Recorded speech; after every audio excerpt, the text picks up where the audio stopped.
اللهم اغفر لنا وللمؤمنين والمؤمنات والمسلمين والمسلمات وألف بين قلوبهم وأصلح ذات بينهم واجعل في قلوبهم الإيمان والحكمة وثبتهم على ملة رسولك وأوزعهم أن يوفوا بعهدك الذي عاهدتهم عليه وانصرهم على عدوك وعدو بهم.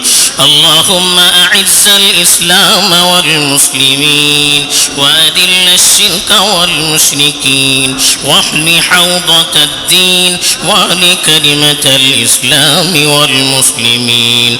اللهم انصر المسلمين المجاهدين في فلسطين. اللهم انصر الأبرياء. اللهم ارحم الأطفال والنساء والعجائز.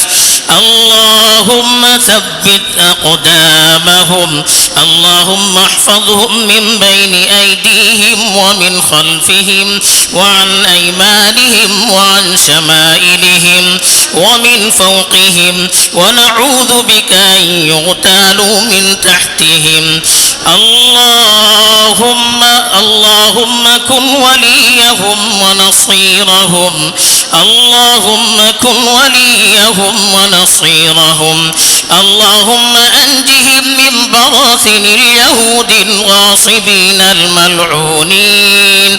اللهم طهر الأراضي المقدسة من اليهود الأنجاس الملعونين. اللهم حرر المسجد الأقصى من أولاد الخردة والخنازير. اللهم حرر المسجد الأقصى من أعداء المسلمين. اللهم دمر كيد الأعداء.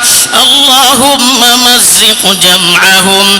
اللهم اجعل بأسهم بينهم شديد. اللهم احصهم عددا واقتلهم بددا ولا تبق منهم أحدا. ربنا افتح بيننا وبين قومنا بالحق وأنت خير الفاتحين. وصلى الله تعالى على خير خلقه محمد وعلى آله وصحبه وبارك وسلم.